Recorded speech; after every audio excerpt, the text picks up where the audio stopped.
The number one most important thing for every Ambazonian to do right now is the draft. We stand at the threshold of an existential struggle, a pivotal juncture in our proud history that brooks no failure, tolerates no hesitation. So we will draft incessantly, individually, within the warm, vibrant tapestries of our communities. We will draft. We must draft. Draft, for in this paramount task, our draft lies the power to liberate Ambazonia.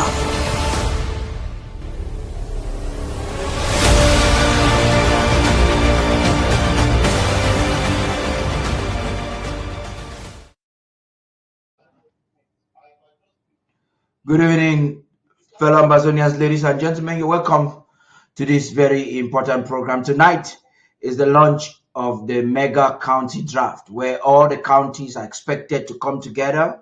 As we speak, individuals are already connecting in the Zoom meeting. It is expected that all the counties will come together to spark the flame of the county draft. It is a design that was initiated by the president last year, having the counties to launch the draft together, and the program will go on after every month.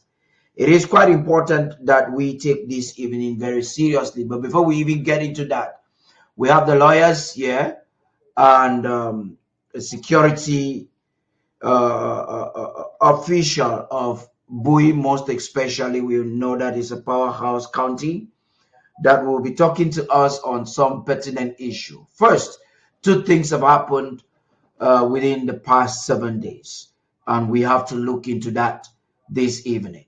You have the TPS, uniquely for Cameroon, has been supernaturally extended for 2 months. I would think that's a diplomatic breakthrough, because there's no other country that would have happened.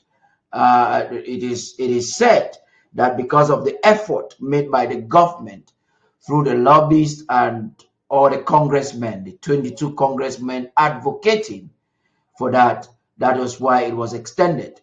Now we're told that by August it will be cancelled, but there's a lot of hope.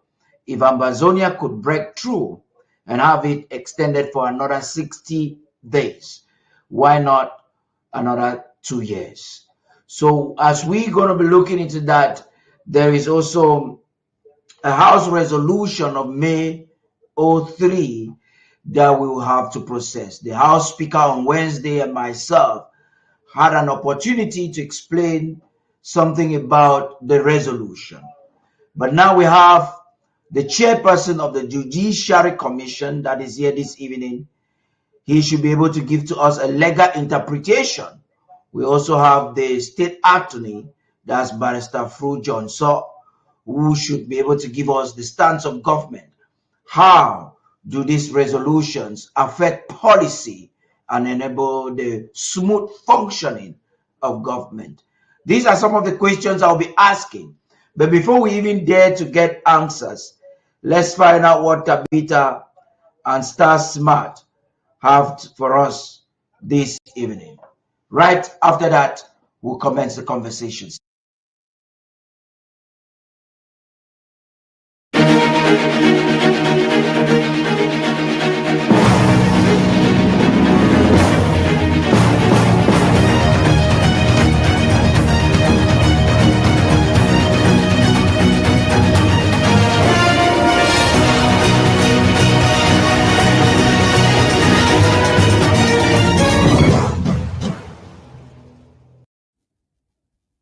What happens when political ambition collides with billionaire influence?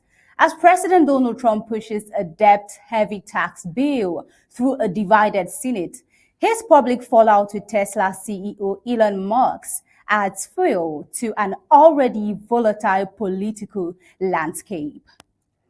Well, we get to see that there have been a lot of fallout with President Donald Trump and the tech mogul Elon Musk, which has soared dramatically within the coming days, within these few days. Now, this has been threatening not only party unity, but also the public narrative surrounding fiscal reform and elite accountability.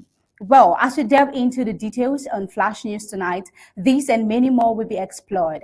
I am Tabitha Ako. Let's begin.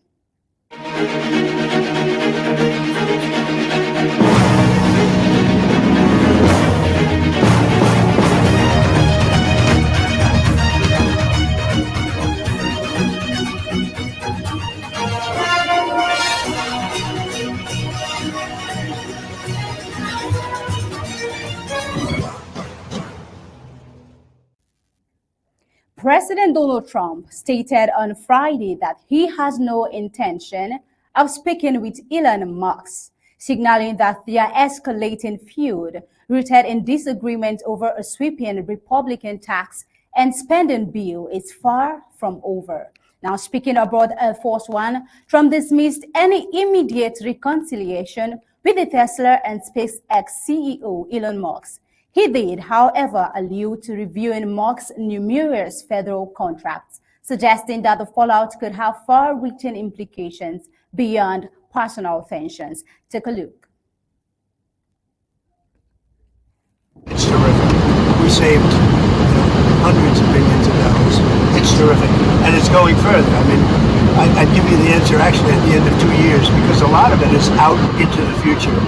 But it was a big set and a good mindset. I haven't thought about it. Do you have any plans to contact? I mean, I hope he does well with this. Do you have any plans to speak with Mr. Musk? This was one of your closest advisors. No, I don't have any plans. Somebody made a mistake. A lot of reporters have been calling me. I didn't call it a reporter. A lot of reporters say yes to the same question. But there apparently no, I don't. I'm not even thinking.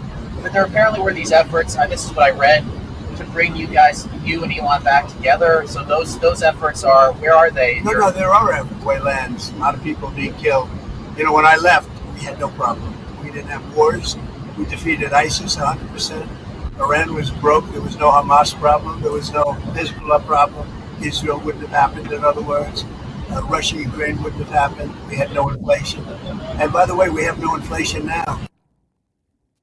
President Trump's proposed actions right there, but then what might be the economic and legal consequences if the government were to reassess or terminate federal contacts with Musk-led companies?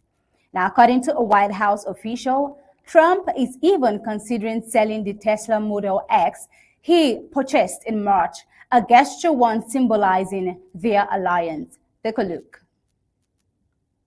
Executive Drive. That's the driveway between the White House and the old executive office building. There is a Tesla there that President Trump bought during a Tesla demo on the South Lawn a few months ago to try to help Elon Musk's business while it was being vandalized. We're told that Tesla, still sitting there, the red Tesla with Florida tags, is either going to be given away or sold off. And we are told that it was about a month that Elon Musk was wearing thin on Trump. So this was not a sudden exit and then blow up. There was about a month that he was wearing thin, the president's word. Something else, there was some reporting today about the possibility of a Trump and Elon Musk phone call to make nice. All right, that's all that's been going on in recent days. But then, Musk, on the other hand, has taken to his platform X, where he criticized Trump's legislative priorities, particularly the proposed tax and spending bill, which analysts say could add $2.4 trillion to the national debt over the next decade. He described the bill as potentially disastrous for Republican credibility and fiscal responsibility. Now, how might Musk's public criticism influence conservative voters, especially those concerned with a national debt and government overreach?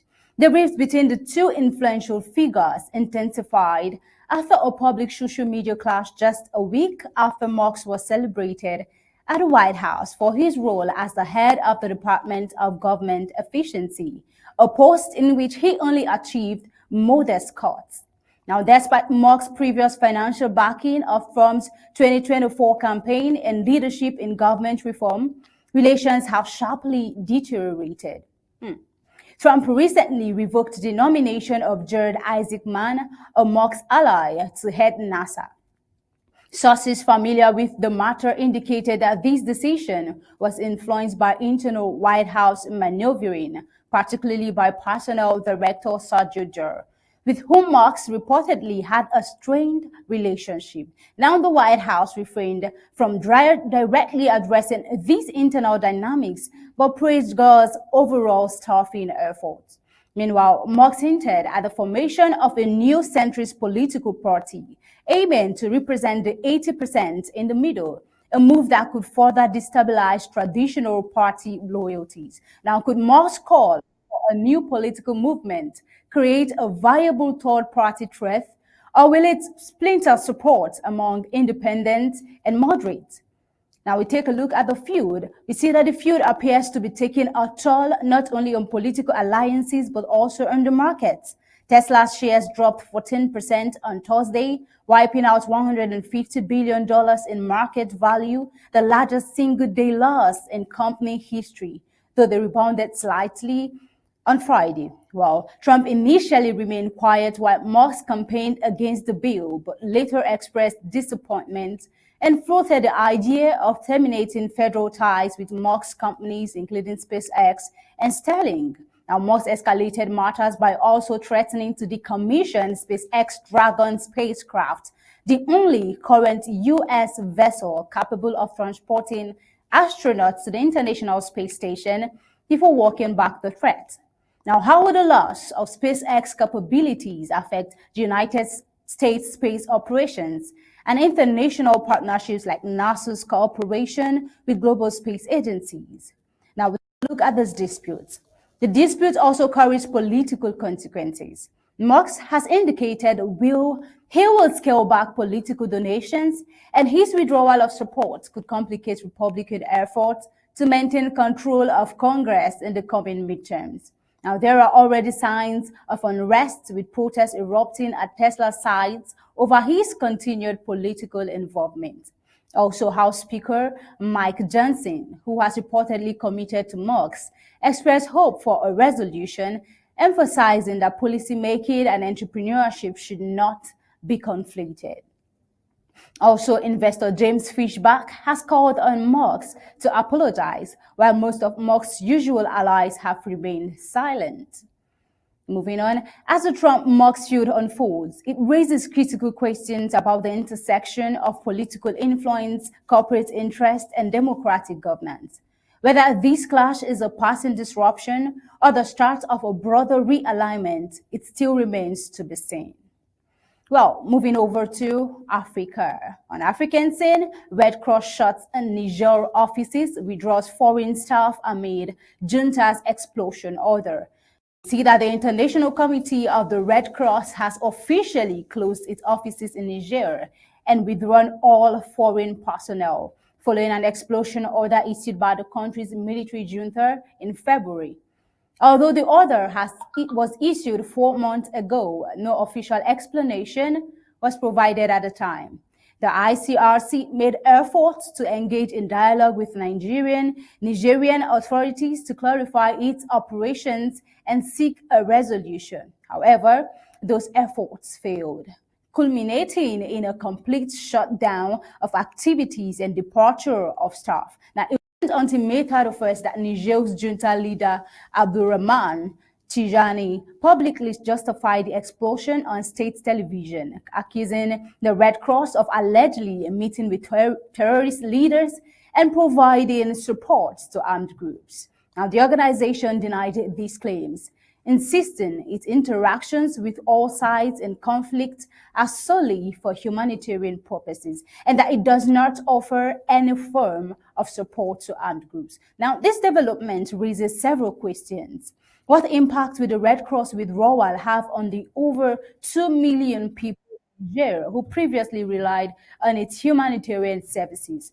And also, could this move worsen the conditions of those already affected by extremist violence, displacement, food insecurity, and climate-related crises? We say that the Red Cross had been active in Niger since 1990, offering aid in a region frequently hit by insurgencies and natural disasters. Now, its exit marks another shift in Niger's international posture since the military seized power 2 years ago. And this is not an isolated case. In November 2024, the junta also banned the French humanitarian organization acted amid increasing tensions with France. Since the coup, Niger has notably distanced itself from Western partners and leaned more towards Russia for security and strategic cooperation. As Niger continues to navigate its post-coup trajectory, the humanitarian cost of such decisions may extend far beyond the withdrawal of one organization. Now, still in Africa, Chad halts United States visa issuance in response to inclusion in American travel ban. Well, we know that Chad has announced the suspension of visa issuance to United States citizens following its inclusion in a recent United States travel ban that targets 12 countries, 7 of which are African. Now, the directive was made public via a social media post by President Mahamat Idris Deby, who cited the principle of reciprocity as justification for the move. Now, the decision raises questions about the diplomatic fallout of travel bans that appear to disproportionately affect African nations. Now, what does this say about the perceived equity in United States foreign policy? President Deby also referenced a recent diplomatic controversy involving a $400 million airplane gifted by Qatar to the United States President Donald Trump, now suggesting that while Chad lacks comparable financial leverage, it maintains a national pride. Now, this raises the broader issue of how smaller nations assert sovereignty in the face of major power politics. Is this symbolic move by Chad a stance for dignity or a sign of strained relations that could deepen isolation?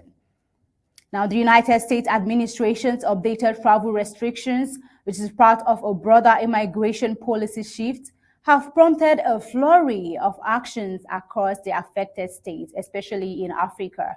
Now, analysts may ask, what criteria underpin the selection of these 12 countries, and how transparent or consistent are these measures with international diplomatic norms? The effectiveness and long-term implications of Chad's response remains to be seen, particularly as mobility continues to be a significant lever of international cooperation or conflict. Well, this is where we'll be drawing the curtain on tonight's Flash News, but then right after the break, we'll be having Undaunted with Star Smart, bringing you breaking news from the home front.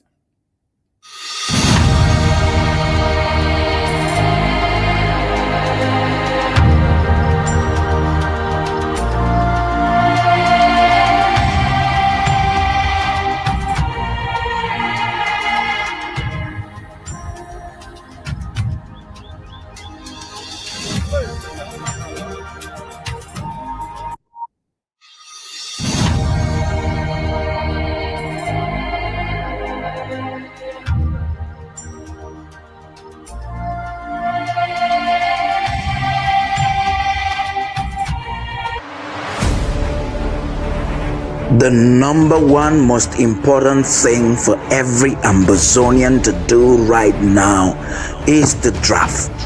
We stand at the threshold of an existential struggle, a pivotal juncture in our proud history that brooks no failure, tolerates no hesitation. So we will draft incessantly, individually, within the warm, vibrant tapestries of our communities. We will draft. We must draft. Draft, for in this paramount task, our draft lies the power to liberate Ambazonia.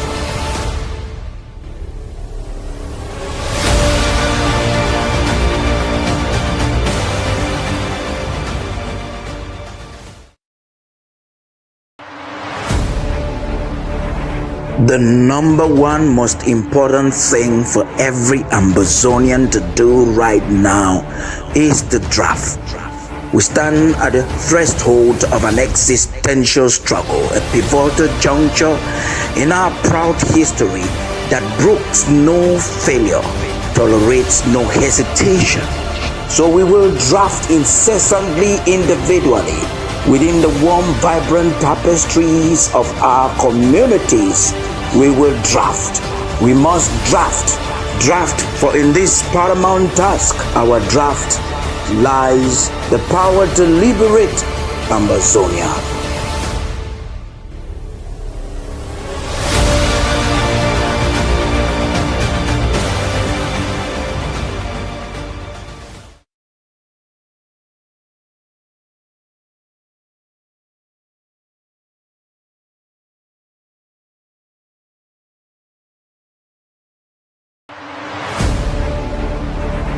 The number one most important thing for every Ambazonian to do right now is the draft. We stand at the threshold of an existential struggle, a pivotal juncture in our proud history that brooks no failure, tolerates no hesitation. So we will draft incessantly individually within the warm, vibrant tapestries of our communities. We will draft. We must draft. Draft, for in this paramount task, our draft lies the power to liberate Ambazonia.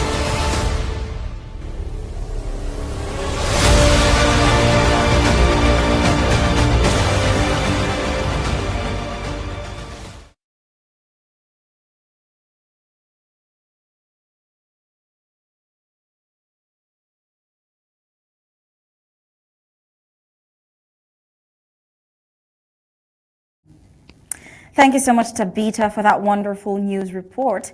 Well, we move to the untold stories on the home front, and we see yet again the DDR centers created by La République du Cameroon have now turned into extortion centers. Well, a case in point is a man who goes by a social media name, My Country People, and he is one-time ex-combat, and he is conniving with the La République Army, according to reports, to extort from innocent civilians.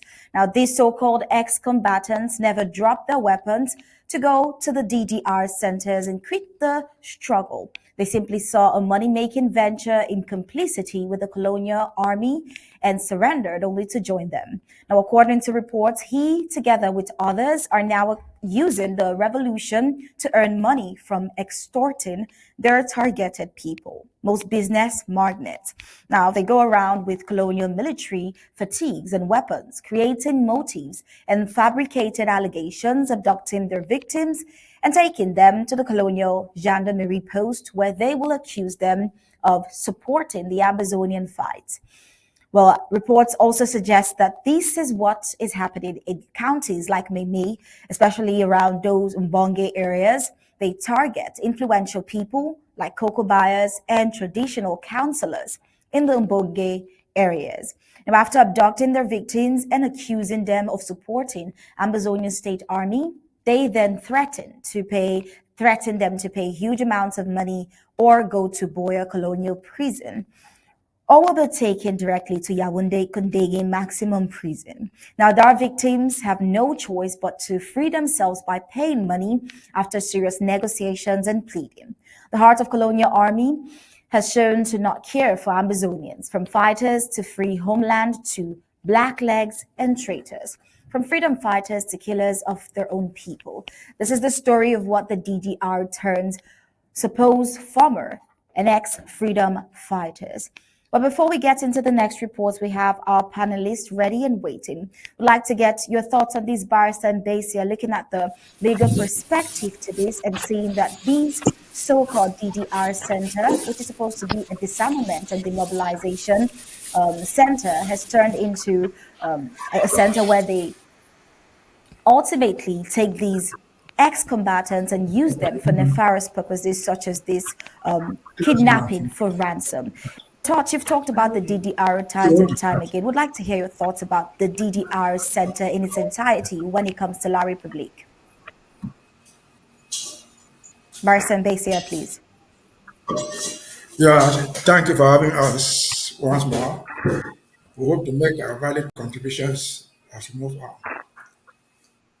But we have already discussed it. All you know, the DDR was never meant good for anybody. And so it is now becoming clear that people are taking the first. They are not doing any good for them. Secondly, they live by their own mercy and become thieves. Just not them. The organizers, the managers also use them to extort from the public. So it is by now clear that the so-called DDR was never meant to do any good. It does not no good. We should be abolished. We should abandon it. Over to you.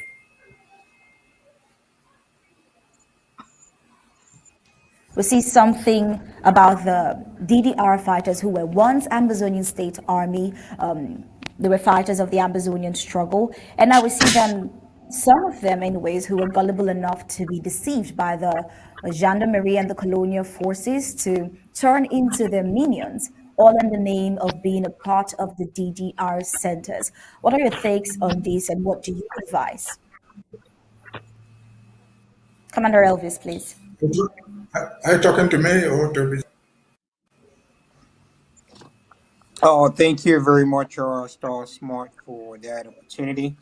I want to start by thanking our able statement by Mbeseha and by Fru. It's always a pleasure to share the stage with you and exchange ideas and educate our population. The DDR is a very important topic that really needs to be looked into very detailedly. I think in one of our outings, I made it very clear that the DDR is actually a hub for these La Republic elements to finance themselves. This report now just clearly adds up to all the allegations that have been established prior, where La Republic elements, or let's say those supporters like the Five Yengos, the likes of Condat Titus that you've mentioned now, my country people them, and the Nasira Clovis, for example, they have used these DDR pretext sham of a thing to extort an enormous amount of money from our people.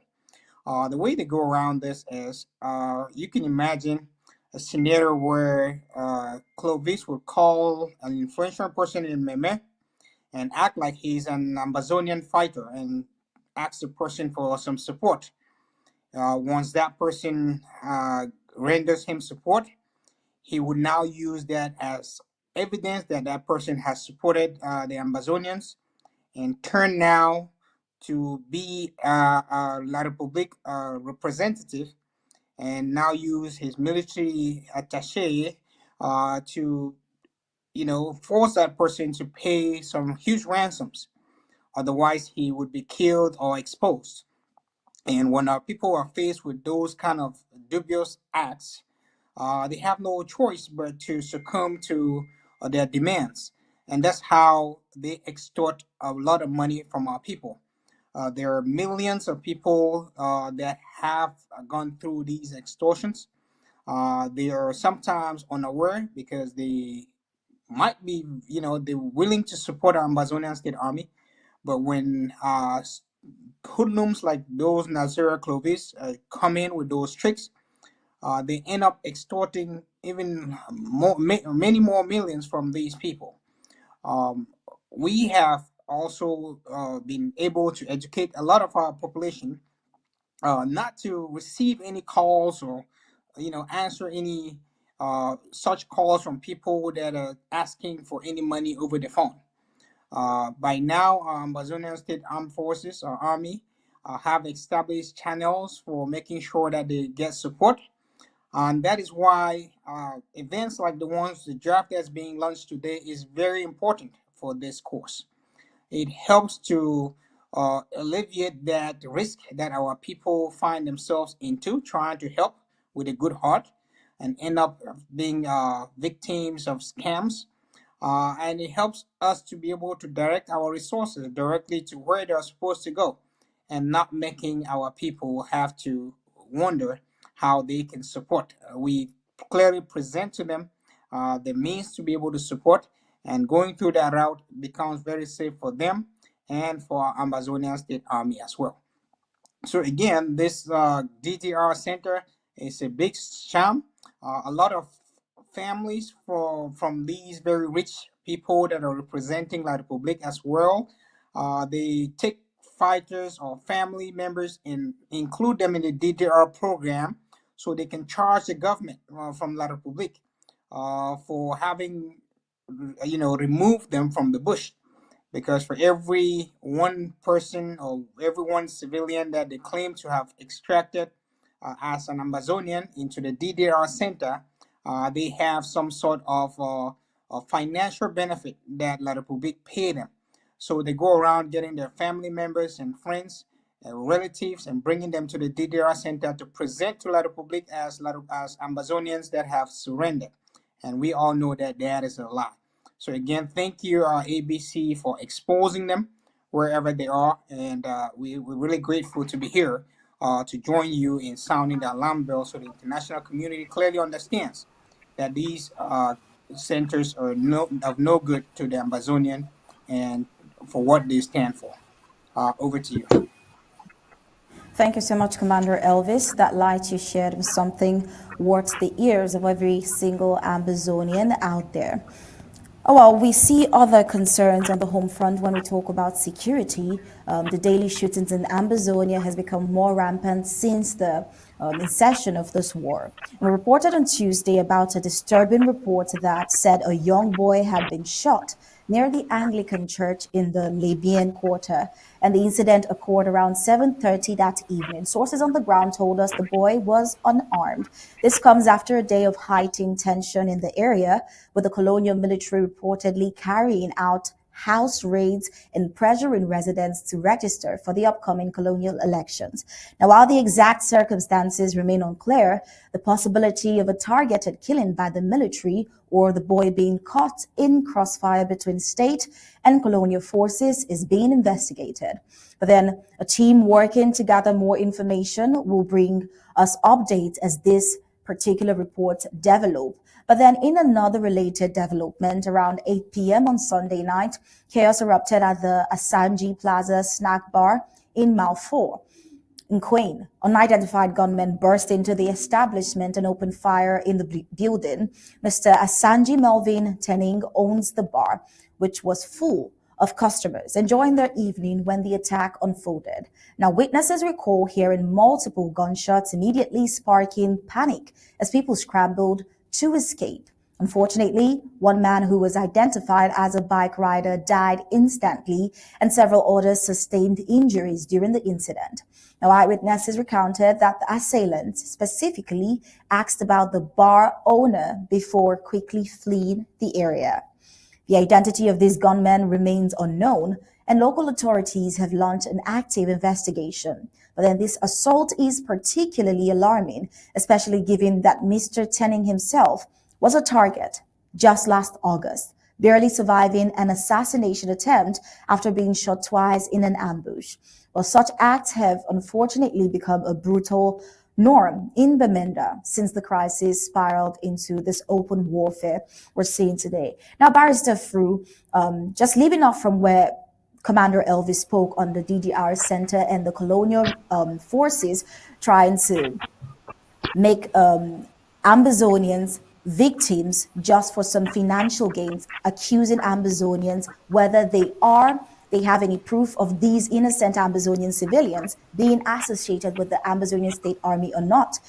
This situation where they get to accuse and get some financial gain is no wonder why the constant raid and what we call Kali Kali in Ambazonia has been going on. And now seeing the fact that this whole chaos and the gunmen, unidentified gunmen, taking advantage of this chaos and the war in Ambazonia, would like to get your thoughts. What do you think Ambazonians should do at this point? Barrister Fru. First of all, yes, Tasma, thank you very much for that question. First of all, the DDR, an organization like the DDR is established only after a war. The establishment of DDR by La République du Cameroon, which is an enemy, which is a party to the war, it's an affront to the international community, and the international community is not reacting as to what is happening in Ambazonia. These hoodlums established this center first to collect ex-Ambazonian fighters and kill them. And the first people that entered the DDR, 105 of them were killed. Now that they have gone into financial crisis, they have found a way to use the DDR tenants to collect money, to extort money from Ambazonia so that they can continue to live as soldiers in Ambazonia, since they don't have the money that they were receiving before. And that's what they're doing now. And I don't know, the connection between DDR and the shootings in Bamenda. All those shootings in Bamenda are orchestrated by the army. And first, we are calling on our people once again that you do not drink in the night during war. You don't drink in a bar during war. If you want to drink, the person who's selling you the drink, you buy and take it home. You stay in your house and you drink. But our people in Quen will not listen. All those bullet wounds that you saw, they are all soldiers. They are soldiers who came down and shot through there in order to get what they can get. All the shootings in Bamenda are organized by La République du Cameroon, using either the tenants in DDR or the soldiers themselves, who are desperately looking for food and money. Bamenda has become a hunting ground for La République du Cameroon to shoot and kill people and collect their property, or to extort people, take ransom from them, using either the soldiers or the tenants in their so-called DDR. Those DDR centers were not constructed to rehabilitate anybody because the war was not yet over. Why would anybody accept a DDR center when the war is raging on? Why would the world watch Cameroon put DDR centers in English speaking in Ambazonia just because they want to rehabilitate fighters?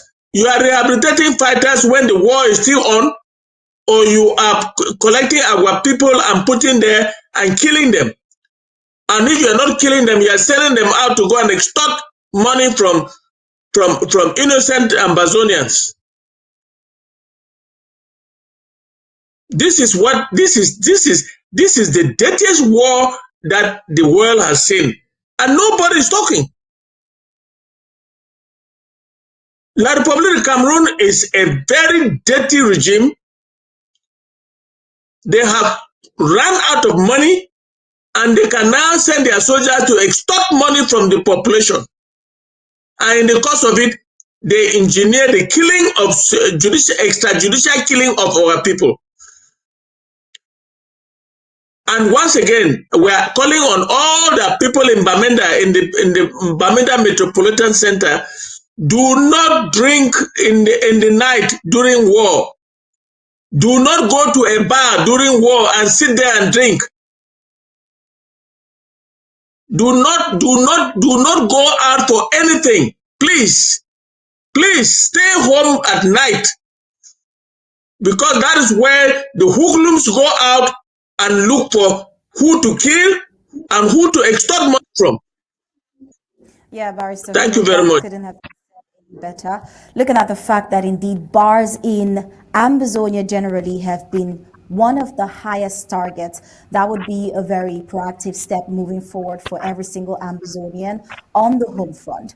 Well, we still see something that concerns the southern Cameroons, this time in the diaspora, in a decision carrying significant humanitarian and geopolitical weight. The United States government has granted a brief extension of temporary protected status, the TPS, to nationals of Cameroon, citing the ongoing armed conflict and human rights concerns in the territory Southern Cameroon. Now, the extension announced by the Department of Homeland Security, DHS, allows eligible Cameroonians already residing in the United States to remain and work legally, while conditions back home in the Southern Cameroons remain too dangerous for safe return. Now, the decision affects thousands of Cameroonian nationals, many of whom fled violent political persecution and a deteriorating humanitarian situation linked to the Southern Cameroons war that erupted in 2016, as we are aware.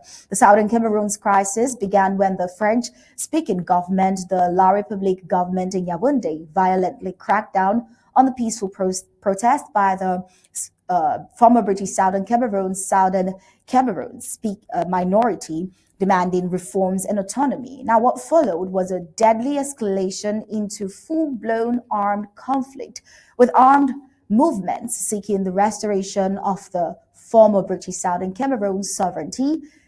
According to International Human Rights Organization, the conflict has led to the displacement of over 1 million people, widespread abuses by both government forces and the freedom fighters, and the collapse of education, healthcare, and infrastructure in the affected areas. Now, despite occasional talks and international calls for dialogue, the root causes remain unresolved and violence continues, particularly in Southern Cameroon. The United States extensions of the temporary protected status is not just a bureaucratic measure, it is a lifeline for Southern Cameroonians who risk arrest, torture, or death if deported. Now, it also signals continued international recognition of the seriousness of the ongoing conflict in Southern Cameroon, even as some world powers have grown quieter on this particular issue. Now, immigrant advocacy groups in the United States welcomed the move, but are arguing and urging the Trump administration to go further by granting a longer-term extension or even redesignating a temporary protected status to include more recent arrivals who fled worsening conditions after the original designation. Now, the brief nature of the extension means Cameroonian nationals may soon find themselves in limbo again unless further action is taken. Now, as the situation in the Southern Cameroons remains volatile with no clear political resolution in sight, the United States may face increasing pressure to adopt a more permanent protection policy or even play a stronger diplomatic role in resolving the ongoing war between the Southern Cameroons and La République du Cameroon. But then in a world where some crises are forgotten too soon, just like the Southern Cameroons crisis, which has gotten to the top of the list of forgotten crises, we wonder if this extension will indeed help reignite global attention on the Southern Cameroon's plight, or will it fade quietly like the cries of those still caught in the crossfire?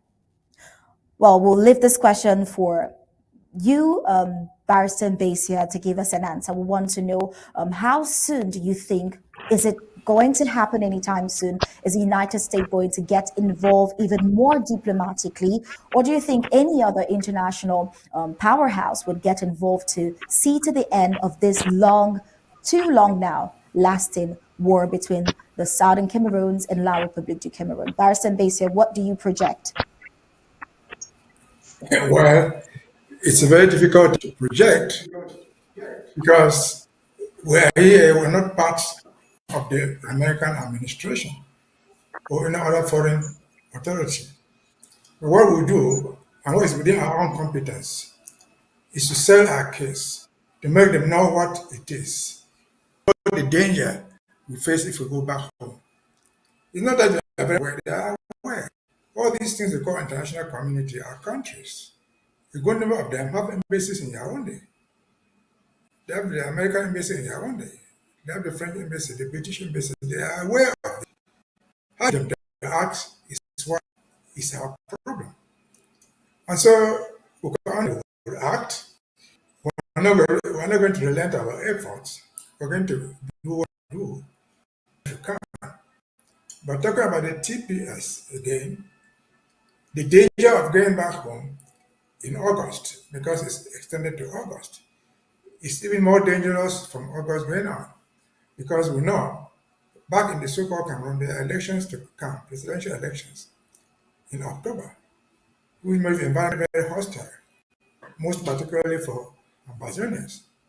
And so we'll continue to do our best to make sure that what is possible within our own competence, we would not fail to do it. But again, those individuals affected by the TPS should also be reflecting on what they think. Because the TPS is a temporary protected status. What are you protected from? You are being protected from deportation. In other words, you have exhausted all whatever thing you have here to remain in this country legally, and you are now on deportation. That is forced to return to where you came from. And so, if you have exhausted stuff, because there are so many people who fall in that group. People, for example, who have filed asylums and lost the cases, court, and they've lost them. People who overstayed their visas, and so on and so forth. I know people who have been here for more than 10, 15 years, who are under the deportation. The ones that are under deportation that we know may not even be the whole, because some people are still in hiding. It's better for those who are in hiding than for those who went and reported themselves. And so they must begin to reflect. Those who are really under protected, who have been given notice that they will be deported, they must be looking at different alternatives, because TPS was not a permanent solution. The first segment has expired. The second segment will expire in August, and maybe another segment will still come. So those individuals affected should consider different options available to them. Are there many options? Are there other options that they can use? There could be options, depending upon what you were under. We're here because you overstayed your visa. We're here because you have filed asylum and lost, and so on and so forth. For example, just as if you file asylum maybe 5, 6, 7 years ago, and you lost the case, is it possible for you to refile based on changing circumstances?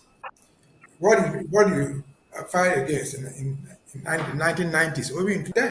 It has changed so much that maybe with a fire, you can have something better to keep you here.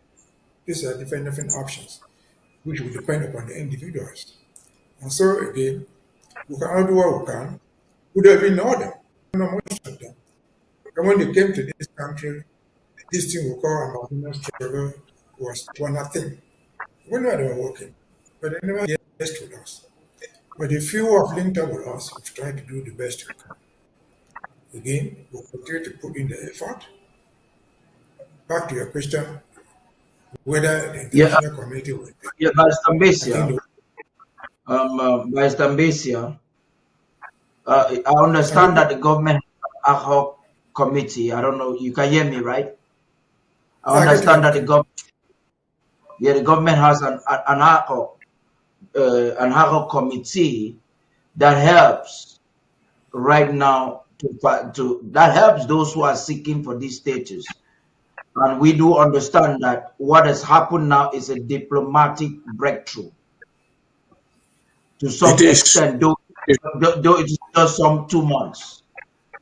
But the government and this diplomatic breakthrough came as a result of strategic diplomatic outreach of the government. And Mbeseha, as the head of that commission, you had sent out a letter sometime when Ambazonians were wondering what the government is doing for the TPS. And this letter was signed by 22, if I'm not mistaken, congressmen. I want us, Barrister Fru and Barrister Mbeseha, to talk before we get back to Elvis on something concerning the mega county draft. Let us find out how can even those who are still standing on the fence in the diaspora, particularly in America, how can they help this initiative? If before today they were not aware of its importance, some are now aware. Many people have approached you and have gotten supporting documents that could help them in various ways. That's one side of the question. The other side of the question is, how has the government positioned themselves to accommodate and provide assistance to people seeking for this help? I would begin with you, Barrister Fru, and then we go to Barrister Mbeseha, because this information is quite important. A lot of people don't even know that you people have created some form of assistance for them. Talk to us, Barrister Fru. Thank you, Paddy. This what has just the prolongation of the TPS for Cameroon is a diplomatic breakthrough by the government of the Federal Republic of Ambazonia. The president and his diplomatic team have been working day and night, plus the lobbyists, and that is why the 2 extra months were given to allow Ambazonians to apply. Those who haven't applied, let me repeat myself, apply to renew, to have your TPS renewed. There is evidence that those Ambazonians who applied have been granted. But a big chunk of Ambazonians are not listening. They are still thinking that is that one thing. Listen, I am launching this appeal to anybody who is on a removal list or whose visa expired or who has been living here illegally but has been on TPS, and the TPS was supposed to expire on the 7th of June. It has been prolonged for you to perfect your filing. I am hearing for the first time that is a committee working for it, led by by Barrister Mbeseha. That is good. Let the committee now go on the air and teach and tell everybody to file before the August deadline. It is a diplomatic victory and strategic, because up to and including now, America considers Cameroon as one, including us. Therefore, you are given up to August so that they will be able to determine who is coming from the war zone and who is not. And then they will grant extension for those coming from the war zone, that is from Ambazonia. But if you don't apply for extension and you are crying, you are moving up and down, you don't even have the documentation, you should call on that committee that I'm hearing now. They will give you the directives. But for now, it's a diplomatic victory by the government of the Southern Cameroon, Ambazonia. Because they have been able, for the first time, there's no other country that has received any extension except Cameroon, because of the war, because of our plight. The war in Ambazonia, the war is not in La Republique de Cameroon, it's in Ambazonia. Therefore, they want to be able to know who is coming from a war zone and who is not. And if within these 2 months, if you don't apply, you have only yourself to blame. Thank you.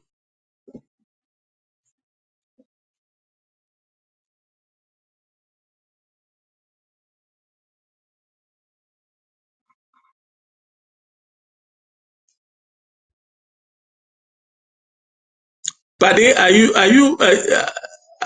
am I understood? Are you there? Wow. Yeah, Barrister Fru, please, can you hear me? Yeah, I'm sorry Yes, about that technical issue. But yeah, Barrister Mbeseha, please make your contribution. I can hear you. Yeah, Barrister Mbeseha, please. As Barrister Nsoh has said, it's a people don't want to believe in us. If there's this extension of 2 months, it is thanks to us. It's written there in black and white. The reason why they've done the extension. It is our effort. And so that is not in dispute. For those who want to dispute it, no problem. And for other people who claim, oh, it is Cameroon, Cameroon. Yes, it is Cameroon. Because as Pastor Nsoh says, as of now, those of you who are even here, illegally or legally, will carry Cameroon passports. And so for that reason, they dump us in that pool of Cameroon. So we are considered to be Cameroon.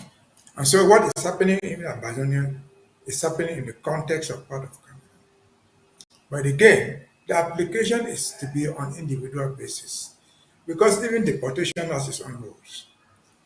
From any country in the world, by general rule, even by United Nations regulations and international human rights, you don't deport someone to where he or she will face danger. That's why even the American system, you find them, say, okay, what these people in Rwanda want to settle them somewhere else because they cannot be sent back to their own country. So it is individual. You can individually, because it ceases to be a collective thing. If you see that thing, that letter during the extension, what did they say? They say there are found conditions on the ground in Cameroon to be such that people can go back. What Cameroon are they talking about? Are there conditions in Garoua? Is it in Bertoua? Is it in Yaoundé? Is it in Bamenda and Cambe? So you can go specific where you want to apply for those things. You tell your own particular case, your specific case. So let me say you come from Kwakwa, you come from Kimbong, one of those villages that has been burnt and reduced to ashes. Your basic application is simple. You have nowhere to return to, you have nowhere to call home that you're sending you to. And so on those individual specific personal circumstances, you might have the good luck of having something new. But it is you to come for it. We will not come for you because we don't know you. If you want to take advantage of this, reach out to us. It is something we can help. We'll help. And we always want to use you because we've tried to help some people. We realize that some people who are under deportation already have lawyers handling their matters. So we work along with their lawyers. So the opening is there. If you want to benefit, if you think you can benefit, that's just general outline. That's what you can. But again, it is individual. For now, I'm not aware that we charge any money. We're not charging any money from anybody. We give the advice free of charge, but you should be advised that as you work, because most of you have been working, you're not staying here for nothing. Give your own widows might to support this revolution. Because what we're doing is money. We're spending money to do those things. And so that one, I think, issue should be dismissed. Sooner or later, you realize that the fight is for every single Ambazonia. No better one is there. In fact, if told you were better off. But when the time comes, when they're broken, the rain will fall on all of us. And so that's what it is. Those who want to take advantage of it can. If they want to use our services, we would advise them, along with the lawyers if they have some. Over to you.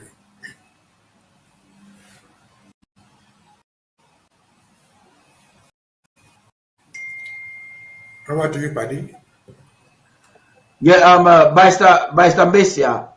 Now, what help do you think this ad hoc group would need? Because I know it's very expensive for the government to, first of all, bring together intentional policy actions through congressmen. Now, what help do you need from the public?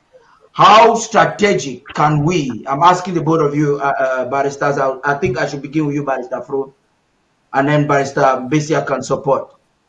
How can we strategically mobilize the larger group of Southern Cameroonians, some of whom are neutral about the movement, some of whom are now seeing importance of the movement because they now need help? How can we sensitize them? And what help do we need from them to help them? Because you probably need help from them to help them. No, but when the president of the Federal Republic of Ambazonia made that detailed announcement asking for people to apply for the TPS, it was largely publicized on this network, on ABC. I have met a lot of young Cameroonians, and I'm telling them how you need to apply. Let me start again. One, if you are here illegally, if you entered here and you even if and you are illegal, you have not filed for asylum, you better file for your TPS again. You better file, even if you are new, file for TPS. For those who had TPS and it has expired, you file for renewal. And how do you do it? Go to your lawyer. When you go to your lawyer, you must carry with you that letter signed by the 22 congressmen. Carry a copy of that letter to your lawyer, and your lawyer will do the rest. We are not going to replace immigration lawyers. We are just giving an advice, and we don't need anything from you, even though you are supposed to be drafting and contributing for this fight, and you are not. A majority of you are not, but it is the role of our government to ensure that we protect all our people, both home and abroad. And we are abroad, and we are facing this hurdle. We are calling on you to go to your lawyer and file. And when you go, carry along the letter, the copies of those letters. I have made them available to a lot of people.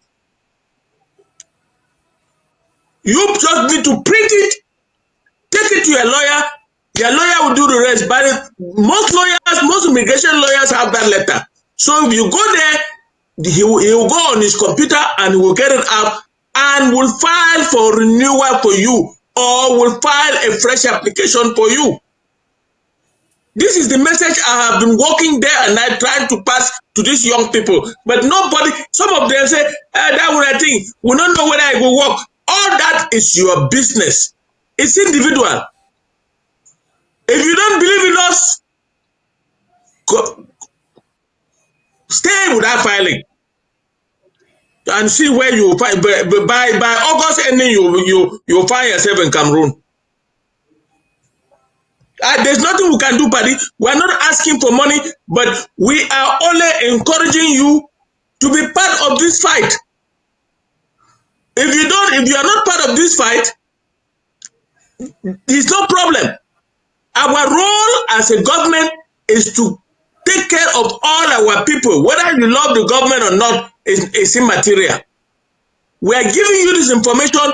Go to your lawyer, ask him to renew your TPS, or ask him to file for TPS for you. And when you go, you carry a copy of that letter. I have it here. I've been printing it all over and giving them.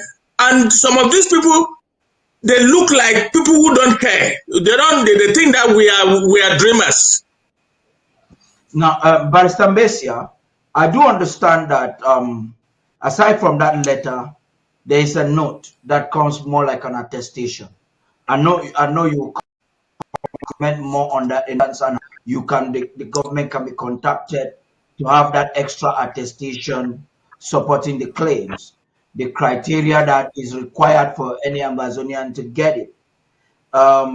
What do you think are the chances of the government breaking through to ensure that come August there could be a much better extension? Because if this could happen, I think Cameroon is the only country that's benefiting from that. If this could happen, that means something more can happen if strategic diplomacy is escalated. Vice Mbeseha, please. Paddy, I think, let me say something that will be more beneficial to people than what we want us to do. Maybe with a little bit of difference from what Willy has said. Say, TPS, there are lots, thousands, if not millions, of people who live in the United States who have overstayed their visas. They have expired visas. But they are not yet on removal. Take note, there are so many Indians who are not on removal, who have just overstayed their visa. They are living in different corners. The danger of doing what Mr. is trying to say to you as an individual is when you show up at the immigration services and say, my visa had expired, I want to be under the TPS. From that moment on,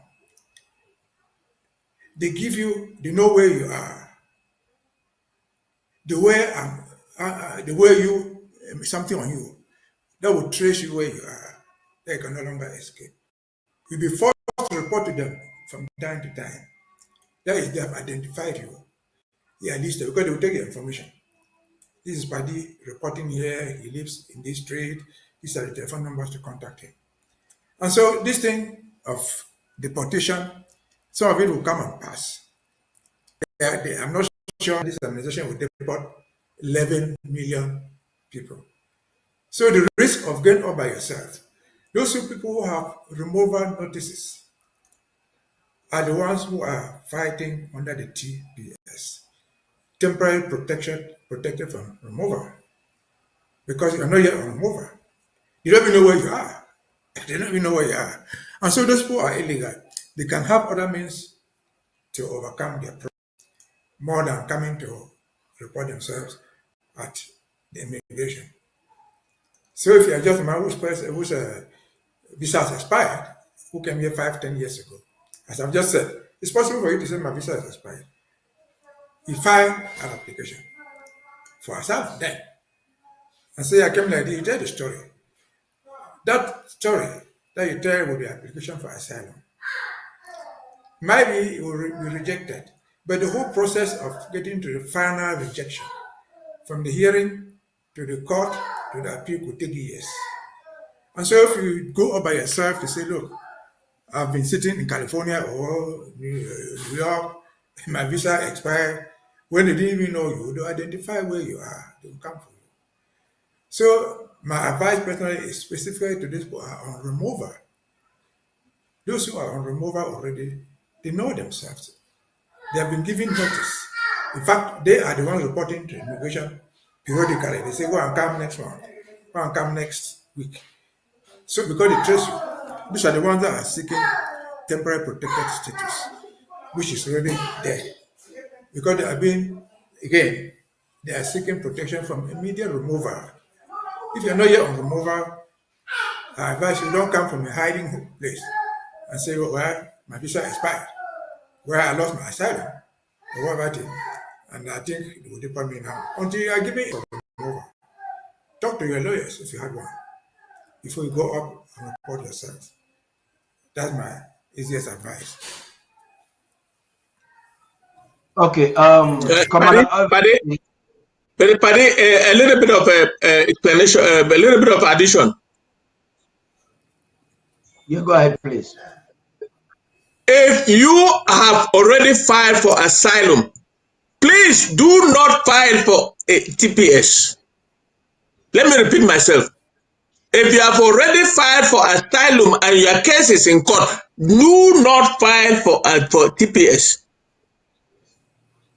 Because TPS has a certain effect on your asylum. Let me explain. If you file for asylum, they will give you work permit for about 5 years. You file for TPS, they give you a work permit for 18 months. When your work permit for the TPS finishes, it has an effect of cancelling your work permit from the asylum. The legal advice that I am giving is that those on asylum do not file for TPS. But if you have overstayed your visa and you have not filed for asylum, you can file for TPS. You are practically on removal list, even though your name may not be on the removal list. Because if they catch you on the street, if they catch you in the grocery store, if they catch you everywhere, you will be removed immediately. Therefore, If you have overstayed your visa, you have not filed for asylum, file for TPS and do it through your lawyer. Don't go exposing yourself. Do it only through your lawyer. Don't go to any, like, okay, there are a lot of ambassadors who have some fake people on the street. They go there and say, this. They take you to some place, and before you know it, ICE come for you. Don't go to anybody but your lawyer. If you don't have a lawyer, look for one. Thank you very much for that contribution, Barrister Fru. We're about to round this segment so that we can conclude quickly and hand over the mic for the meeting to begin. We're taking the microphone back to Star Smart. That's coming to you specifically, Elvis, on the issue, to conclude on the issue regarding the draft this evening. I want to be sure that she is ready to take us on that, please. That's smart.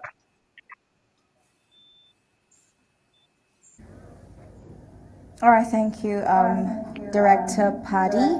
So back to our panelists, we're taking a look at today's event, the launch of the mega county draft. That is not a familiar term. So, Commander Elvis, I'll just ask you this simple question before we leave this platform. We know how I would like to know from you specifically, today being the mega county draft, how important is this revolution for you, and what is your department doing vis-a-vis this development of the mega county draft? Commander Elvis. Thank you, Star Smart, for that great question. And yet another opportunity for us to let the Ambazonian people understand what is at stake at this point in our revolution. We have come a long way. We can tell that right now, the catapultic events that are happening throughout Africa,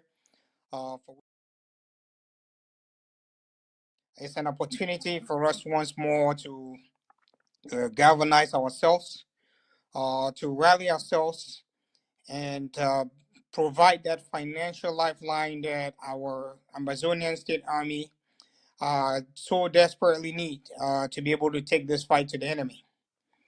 For the past years, we have been able to sustain this thanks to the draft. Some counties have been prey to the coup plotters and other rogue elements that have helped to loosen our grip and give La Republique an advantage.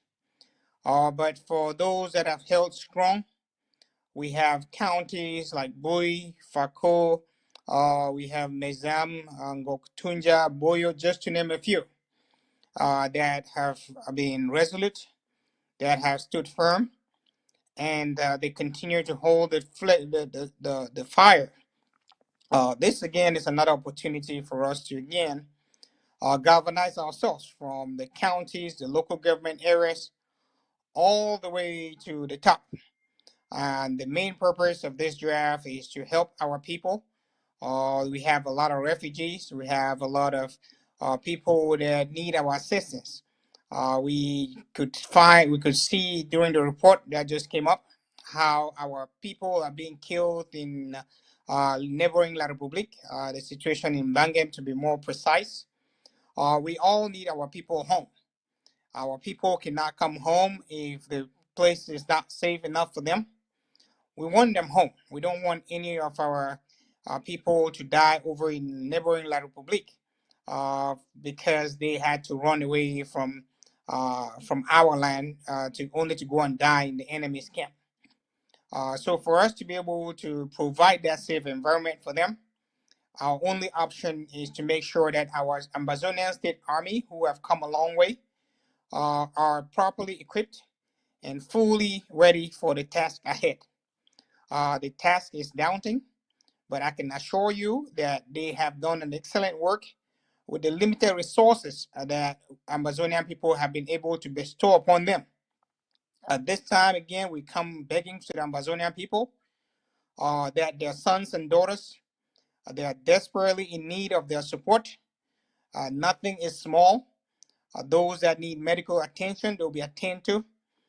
Those that need to provide for safe havens will be provided for.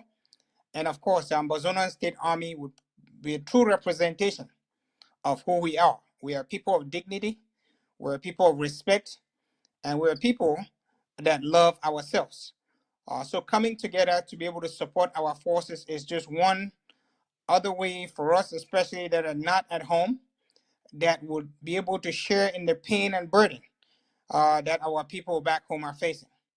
So today, launching this draft is another opportunity for each and everyone to put their name on that right part of history, to say you were there and you took part in what became the catapultic events that took over Africa and Ambazonia as a whole. So thank you, Star, for that question.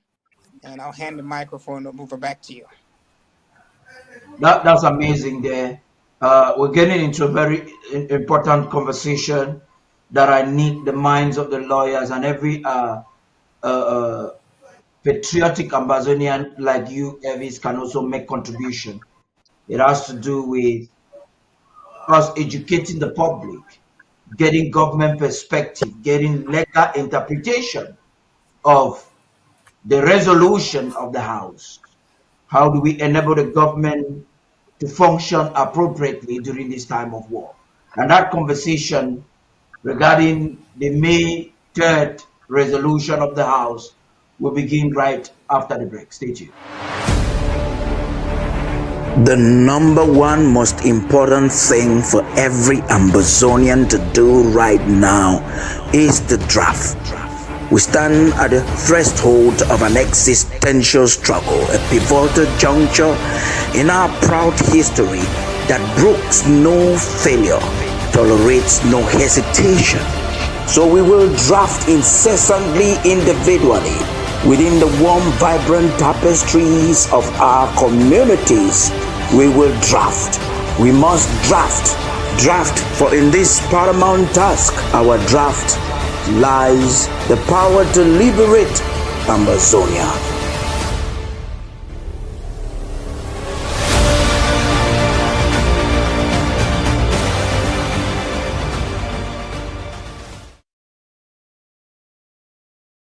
Same things are applicable.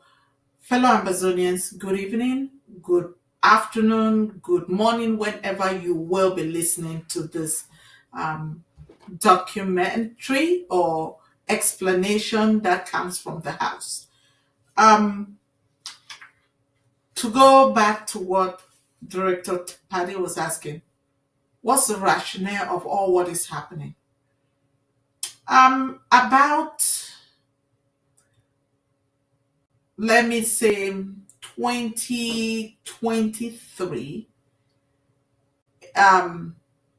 there were some rumblings within some of the a few people within the Ambazonian government who preferred that things run a certain way, their way, or the highway, or no other way.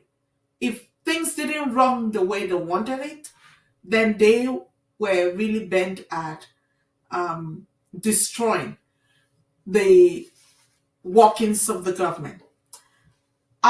If I may say, I would say this here before I go into deeper. I may also, in the way I explain things, may bring into it some structures and how teams work.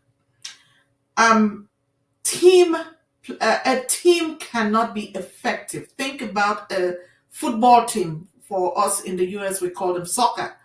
If each player chooses to just do whatever they want, however they want to play, which part they want to play, and don't listen to their coach, or even while they are in the game and there's the umpire, or who we call the referee, and they don't follow the rules, you are bound to get the entire team suffer so many violations against them, and that may disqualify them eventually. So, with that said, because some people really did not like some things the way they saw, they felt like they should run the ship and the boat their way or no other way. They started causing rumbling, or they disliked an individual. And because of that dislike, they created a lot of upheavals and things that were detrimental and not helping the government move forward in its role to seek the restoration of our statehood. So, coming forward to 2024, most of those things that were just rumbling became shakings like earthquake, till it got to the point where we saw government officials interacting in a manner that was very unprofessional, either in public or in their working platforms. And some of those things trickled back and came even into the House. And the House did invite government, other arms of government to come in, and that we could have a conversation. And some came and some boycotted. Some government officials boycotted. This was a big government official with other arms of government, which we, by our constitution, we are mandated to kind of have those periodically, I think quarterly, if I may be exact. And so using that platform, we could now, in those meetings or sessions, talk about what is good, what is happening, what can we do to help, and where we are going. And some of those things did spill into, but unfortunately, because every party was not there, it could not really be addressed concretely. Then, Director Paddy, I'm sure if you remember fall of 2024, it got so heated to the point where the president threatened, even, it's not about the president, but the president kind of gave some ultimatums and even went as far as calling a commission for truth and reconciliation. That commission held its meetings, gave recommendations, and hoping that let me put it this way, the team could now come together in some form of understanding. Remember, Paddy, if two people live together, whether it's husband and wife, there are bound to be differences. But it's how we understand how we each function, and our likes and dislikes, and how we are wired, that we then learn to work and harness the goodness or the strength of each team member while mitigating the weaknesses of the team members. For example, if you have a good team soccer player who has speed, agility, and can really dribble that ball and hit the net, it doesn't do you very much good to put them in the goal as a goalkeeper. So you have to understand those strengths. So the Truth and Reconciliation that the president called the team came, and they gave some recommendations. Unfortunately, the agitations and the people that created the rumblings continued, because they were already far gone in their plans and what they wanted to do. Mind you, in December of 2023, we did have a constitutional, a constituent assembly where we had some major constitutional amendments, which led us from interim government to the government. some of these very people who were present in that in that constituent assembly Disregarded. now even accused the president and the speaker of having done backdoor deals without the approval of the Ambazonia people. When those YouTube videos from ABC Amba TV came out, they doubled down. They never saw their error to even apologize and say, oh, we are sorry. And so they gave another excuse. And with that said, it made it so difficult to move forward. And I think the reason was they already had in motion the plans of what they wanted to do.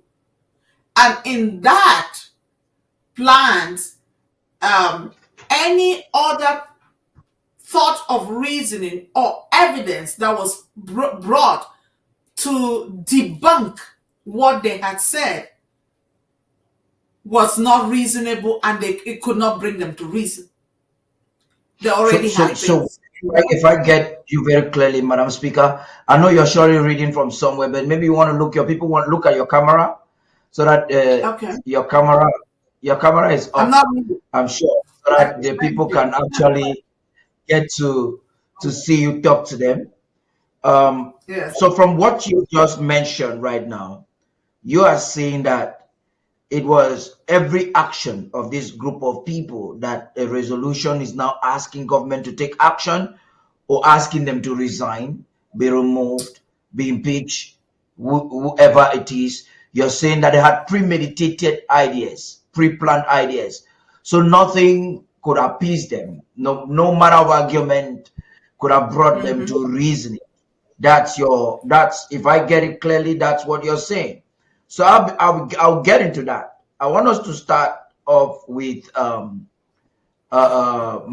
Dorothy Ngwa. Let us begin with her, since you said okay. I want to believe that Ambazonians had the opportunity to have watched that exclusive interview on Wednesday. We've been streaming it at our home front, and those who are opportunity to connect with us in different platforms.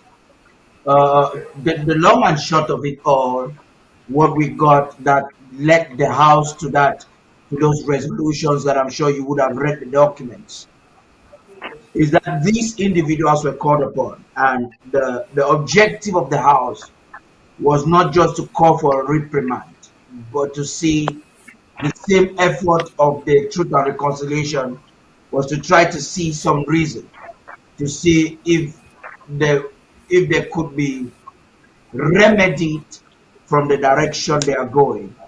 But it will appear that this very tiny minority had the objective of wanting to plant an hegemony. And if it was not their way, it was going to be the highway at all costs. Now, the lawyers most especially, I think I would like to hear from you. By Mbeseha, you had some time during the week to talk about it.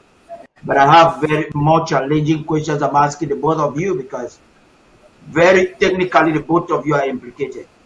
As the chairman of the Judiciary Commission or Council, you are directly implicated into this issue. It has to do with law. As the state attorney, you're very implicated into it because it also has to do with law.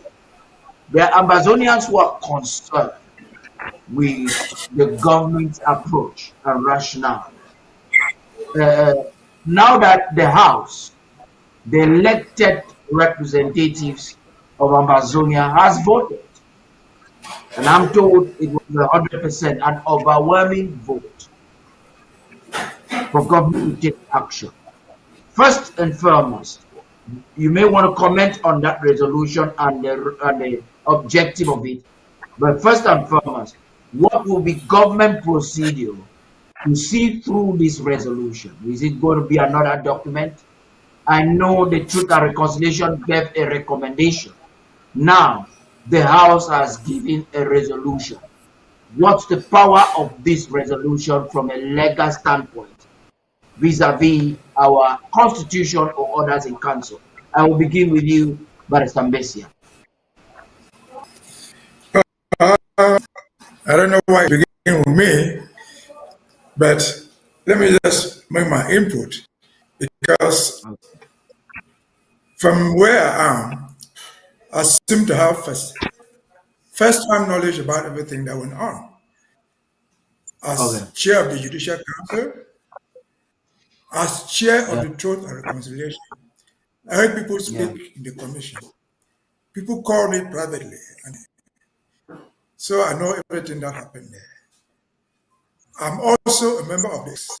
I belong to the Ethics Committee. So what has gone on, I have first-hand information, first-hand knowledge, some private, some publicly. And so I'm full of that information. But to answer your question, the resolution from the House is just part of their work. Because we have a government in exile. Even governments in exile have rules on what we operate.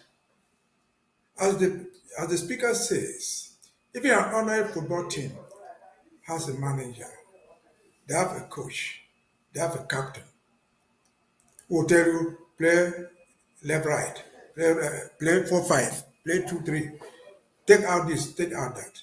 If you don't take these simple orders from the captain, from the coach, from the captain, not even the coach, you get out of the team because you are going to win as a team, not as an individual. And so again, the House has supervisory authority by our by our constitution or orders in council. Article 14 and 15 gives them that right to oversee governmental action. And that's what they did. And as she says, people want to take the highway. Again, the history is long. It started late 2024 with the amendment of the Constitution. If we do not accept the amendment of the Constitution today, we will not accept the one of tomorrow. If we don't respect the institutions that we have today, we will not respect those institutions when we get to power. As simple as that. Government is made of angels. Governments are made of human beings. Everywhere in the world, governments are made of human beings. And those human beings are subject to errors. Making errors is not what is specific to us. All human beings make errors. But some human beings refuse to listen when they make errors, which it seems to me, this is what is going on here. Again, back to what the House did. The House acted in the case of the Speaker, or in the case of the Chair of the Ethics, and in the case of the 7 others. They acted by impeaching them. They did not remove them, they impeached them. Removal is the responsibility of the President. I can only hope as an individual that this is a good lesson for us to learn. That nobody is a one, and no one is indispensable. Two, there's no single person who is indispensable in this struggle. And so, we cannot do this. Then we're heading nowhere. Remember, this thing took its final turn on the 20th of January, on the swearing in of Donald Trump. I remember our Truth and Reconciliation recommendations were published in January. I cannot tell you how many people have talked to privately even after that, among all these our friends, our brothers and sisters. Where did they not listen? Well, we don't live in a lawless society. We will not live in a lawless society today. We're not going to live in one tomorrow. We try to do what is right. The society will try to live up to perfection. We will try to perfect our institutions, the House, the executive branch, the judiciary, the ethics, everything that we have. We try to perfect those things as we move on. And that perfection will require changes from time to time. If you refuse change today, again, you will not accept change tomorrow. Again, to our brothers and sisters who are concerned, who are involved, have had the opportunity to say this. They have They are said to have been impeached. They will probably be removed because they are not yet removed. But that's not the end of the journey for you. You can still be useful in the revolution in different forms. We just hope that as useful as you were, you continue to be useful by learning to correct yourselves when it is necessary, by learning to be relevant team players. Yeah, Because even in a football team, Mbeseha, I'm not trying to be a skeptic, but throughout this interview, I asked the question in many different forms. And that's where I'll be handing the mic to you, Mr. Fru. I asked the question in many different forms. And the question I asked, because I wanted to understand the rationale of the processes. And I want to applaud you, Barrister Mbeseha, for the work you have done at all the different phases. I was there when you were trying to educate the Ethics Commission chair during the Truth and Reconciliation. I was actually there. So, Barrister Fru, this is what happened. What happened is the House Speaker says these people ignored invitations when they were invited for a conversation. And I've seen some comments from some of their individuals. They have no regard. We are faced with a temptation right now. Some of them pretentiously claim to be aligned with the president and that the president is in favor with them. It is in some of our platforms, even in the Ethics Commission platform where Madoroti is controlling. I think you are there, Barrister Mbeseha, you should see it. And by so doing, they kind of disrespecting the House. That's why they did not come. So this is a major concern. So I'm not being skeptical with what Barrister Mbeseha is saying, but I'm bringing the mic to you now, Barrister Fru. These are people that have been caught up before the vote of this resolution, and they just did not respect the House enough. After such gross misconduct that would lead to them being invited and then despising the House, do we still need all of these necessary protocols? Paddy, before I answer you, I want to understand from you what you call state attorney. Because the resolution in Washington voted a resolution creating the post of Attorney General. Yeah. And that is the post I've held. And when you start calling me state attorney, what message are you giving? What message are you giving to Ambazonians? That's a mistake I made. Please, let's correct it. All right. All right. Yes. All right. Okay, let me proceed. The House has done its job. And that is their job. They have done it. And nobody can challenge that. The House has the power of the control of government action. That is why when we were appointed, I was appointed Attorney General, just like the others were appointed Secretaries of State and so on. I'm a member of government. I had to appear before the House for vetting. That is the procedure. And when something happens, the House invites me or any government official or even any head of department to appear before the House. You have an obligation. You must. It's not an ordinary invitation. You must appear. And if you don't appear, any action that the House takes is validated. Therefore, the House has done its job. The president should follow up and finish the job. What do I mean by finish the job? The House has impeached. The president should remove. Except in the case of Dorothy Ngwa. Dorothy Ngwa seems to be not part of the executive branch. So the president cannot remove based on that resolution. She will have to resign. If she doesn't resign, the House will complete its job by removing her from the head of the commission, of the Ethics Commission. But for all other members members of government involved in this scandal. The House has spoken. The government, the executive branch must do its job by removing them from government, cancelling the appointment, and sending that information back to the House.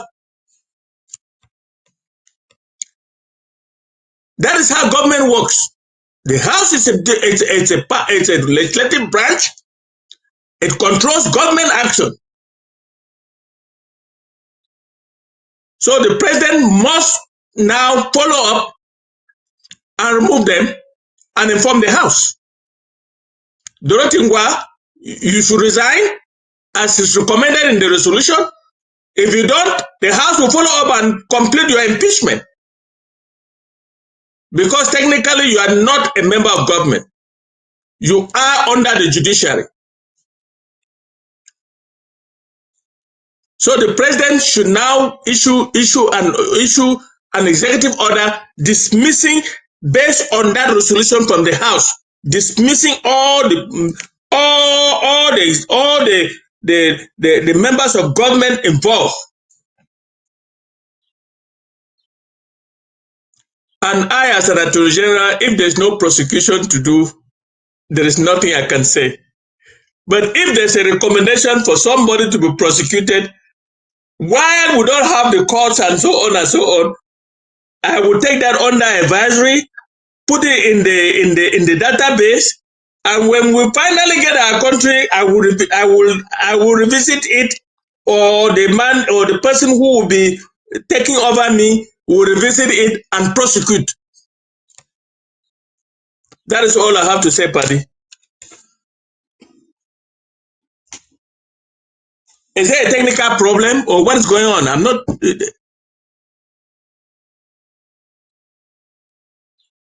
Paddy?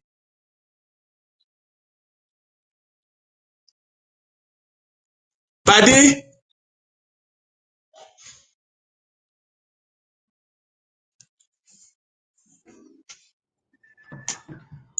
Yeah. What was going on?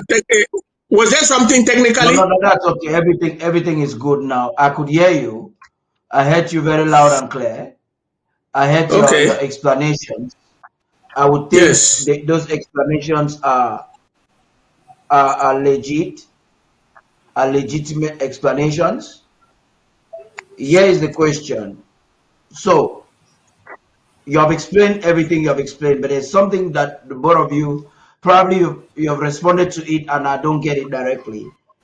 But if I don't get it directly, it means that the public also might not have it directly. What's the potency of the document? What's the potency of this document in terms of execution? Barrister Mbeseha said something, and that's why I'm asking the question. He said, let me explain. That document, I'm going to explain. I'm going to give you the chance. What Barrister Mbeseha said, Barrister Mbeseha said something very vital.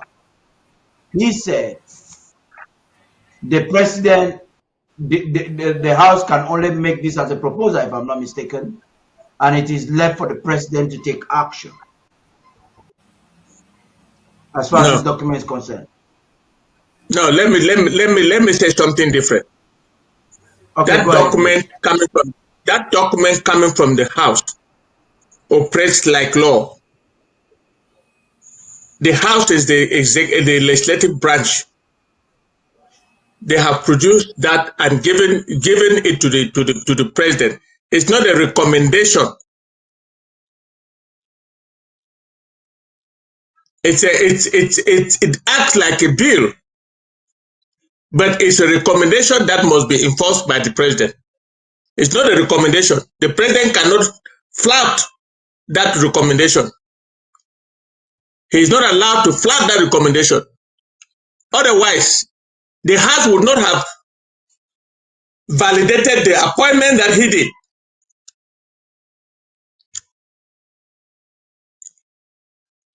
So it acts as a force of law, and the president must comply. I get that. But Mbeseha, you want to add something to that before I get to Commander Elvis? I think let us not get confused. The House has the vetting right, which is what it did. The action to be taken, for example, recommended removal, is the responsibility of the president.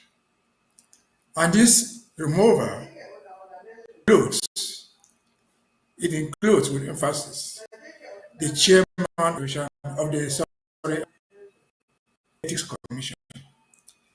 Because at the end of the day, Article 16 of our interim constitution states this. Article 16, if you let me read it. Article 16.2. The members of the Ethics Commission shall be appointed on merit, taking into account their expertise, established reputation, and all outstanding contributions to the society, especially to the struggle and innovation. But before that, 16.1 says, the Ethics Commission shall be composed of, give the number, nominated by the people, and appointed, they are nominated and appointed by the president. After hearing, after being vetted by the House, finally it is the president who appoints them. And so, after going through the process, the president, by Article 16, finally appoints. What the House is bound to do is to do the vetting, and then the president appoints the chairman of the Ethics Commission, Article 16 and 17 of our orders in council. And so the president has order latitude, which he should act on. What I want to add is simply this. Those are the who say that the president is their friend. We have no problem with the president being a friend to somebody. We have no problem with the president for dinner, going to dance, going to eat, or doing anything with anybody as a friend. But as a government, the institutions also bind the president. The removal, when it does come, does not make them the enemies of the president. It doesn't make them the enemies of the revolution. It simply means that they are no longer serving in the function that they were in. That's what it is all about. Again, if we don't, I don't know why it happened. It is strange to me. For example, why is the need going to the Ethics Commission? Why is the need going to a court? Any court in the world. If you know that the rulings of that court will bind you. You go to court, thinking that you will win, and 99% of the cases, no two parties win the same case. One party will win, the other one will lose. The sad part about it, Mr. Mbeseha, these individuals, the institution to bring solutions. That's the point I'm trying to hammer on. Yeah, but the point I'm trying to insist on, just to at least to put in line what Ambaz Nsoh said, is this: the chairman of the ethics is finally, after the vetting, is finally appointed by the president. So the president can take out whoever is there. Article 16.1. Paddy? Yeah, go ahead, please. Paddy? Yes, I can The president appointed the chairman of the Judicial Council, but he cannot remove the chairman of the Judicial Council. The chairman of the Judicial Council can only be impeached. The president cannot remove the Barrister Mbeseha. Neither can he remove Dorothy Ngwa, who is the head of the Ethics Committee. That is an ordinary operation of government. Yeah. The president appoints the Supreme Court. Listen, now let me finish. The president appoints members of the Supreme Court, but he cannot remove them. Look, it so happened in our case that the Ethics Committee is not under the executive branch. It's actually under the judicial branch led by Barrister Mbeseha. Yeah. And the chairman of the Ethics Committee was appointed pursuant to Article 16 that Barrister Mbeseha just read. Therefore, the House will have to complete the job of removing the chairman of the judicial of the ethics council, of the ethics commission. The president of the Federal Republic of Ambazonia cannot remove Barrister Mbeseha and cannot remove Dorothy Ngwa. He can remove me and all the members of. Okay. Okay. So there are two things involved, and this is what like I said, I'm looking at the common Ambazonian, and I want to get it at the most basic. There's two things involved. How do we enforce the impeachment?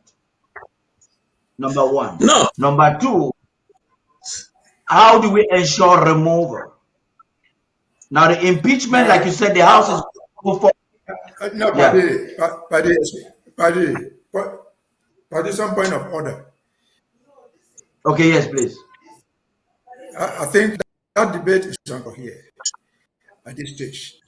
What we are concerned with, what the public needs to know is, let us leave this debate of how it can be removed, That's not important to us. The presidency has some prerogatives there. We should leave it to them.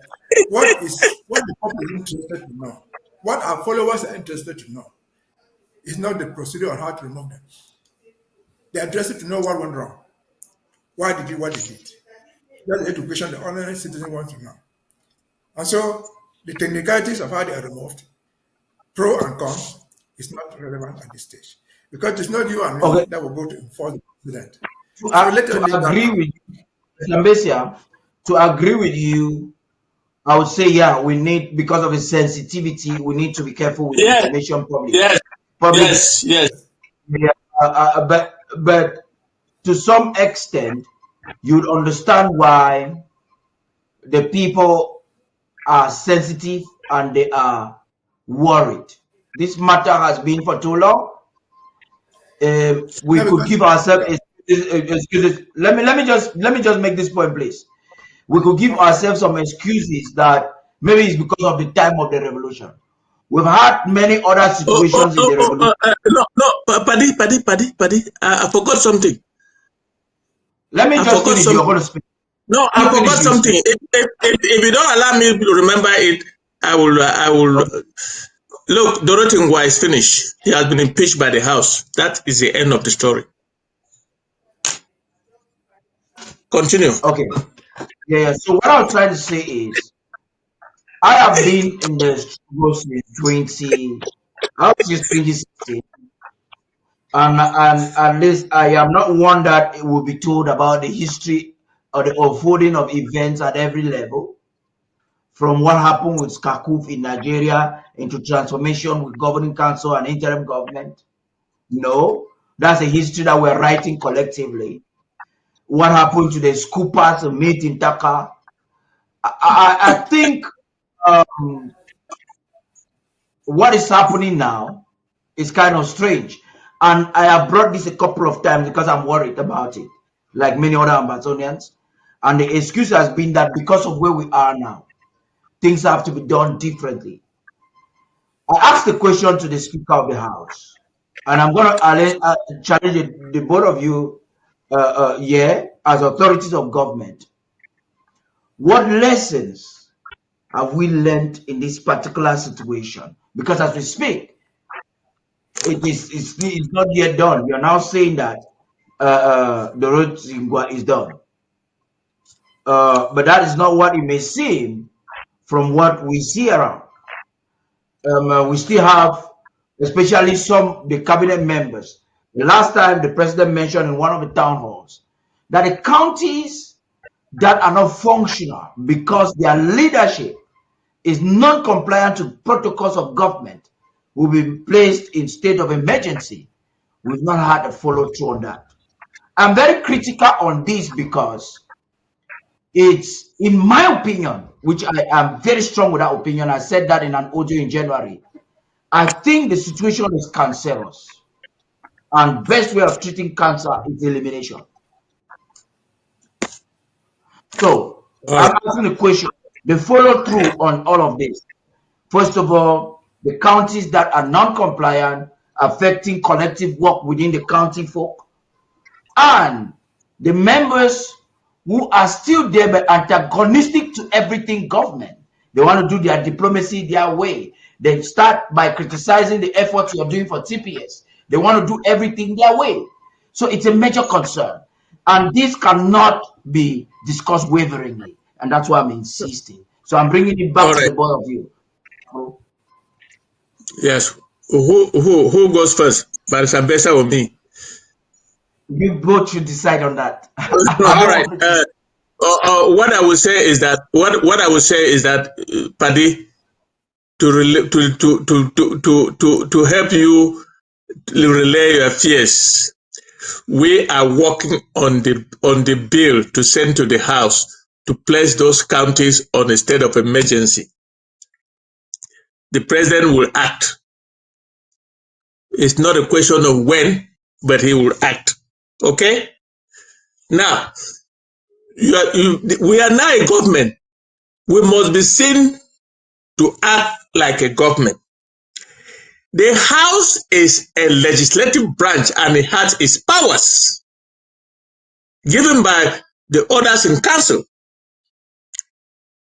And the executive is another branch of government and it has its powers enshrined in the orders in council.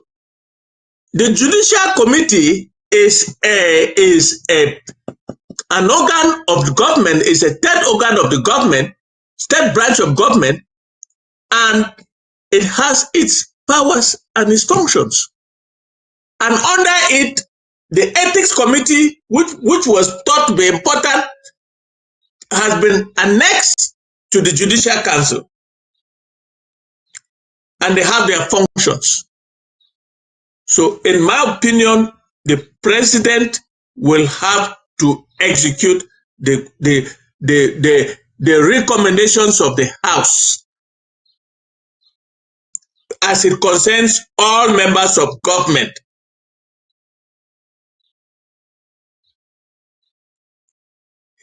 He must take the resolutions and execute and remove them in conformity with the resolutions given by the legislative branch. He cannot flout them. That's my opinion. And I think I'm right. Okay, let me hear from Barrister Mbeseha on that, so that we can move on to the draft. The chairperson for the county, Professor Epote, is already indicating that we should be starting soon. We've had, the one thing I like talking to the both of you is the way you both complement each other and the sanity you bring with your implement. Barrister Mbeseha has a style of speaking. You have your style of speaking, and the both of them make the thing just go in a way. Let me hear from Barrister Mbeseha. When you make it hot, Barrister Mbeseha quenches. When Barrister Mbeseha makes it hot, it is, and that's good. Let's hear Barrister Mbeseha, please. Yeah, for me, whether it is the counties or whatever thing, what we are sitting here and doing is letting the world of Ambazonia know and our sympathizers that the orders, the resolutions we take, whatever thing we resolve to do, there's a consequence for non-compliance. The consequences could take time in coming, but there are always consequences. What has happened with the present administration, especially this recent act of the House, has taken months to come in. If I were in the position of those people involved, if I were one of them, the easiest thing that I would have done would have just been to resign. But they did not resign, to the best of my knowledge. None of them resigned. But again, the action, what we agreed to do is law. We abide by it. So if we have agreed to draft, and some counties don't draft, there's a consequence for non-compliance. We don't need to debate it here. There will be a consequence come today or tomorrow. If we agree to change the constitution again, if we agree to do whatever thing we want to do, and people are put there to enforce it. They have the authority to do it. We are supposed to follow. And who the followers, we should also know. Because if we remove all these people, we shall kill the whole, some other individuals will replace them. These individuals coming into it should know that they are coming to a place where there's some order, where rules are meant to be observed, where even orders, if they are wrongly issued, should be obeyed first. Where if you feel so Yeah. dissatisfied, so uncomfortable executing it, the best thing for you to do, like any other government in the world, is to resign, tender your resignation. Because as I've said earlier, no one is indispensable. And so that's the message Yeah. our followers should understand. Our county Yeah. chiefs, And, where and in the I really county, appreciate that input by Mbeseha. I appreciate it because it brings some sanity into the conversation. Because what you have said there is consoling to me. I can imagine the person who is also watching that fair worried. It is very consoling. Nobody wants to feel that the authority they're counting on at some point may seem powerless. But this is a kind of tricky question. You may choose to answer it, you may not answer it, and this is where I'm also going to get the reaction of Commander Elvis. Then we'll move to conclude into the draft. This is the point I want to ask here. Is there any reason why you think that some of these individuals will contradict and contravene almost everything, but they are unwilling to resign?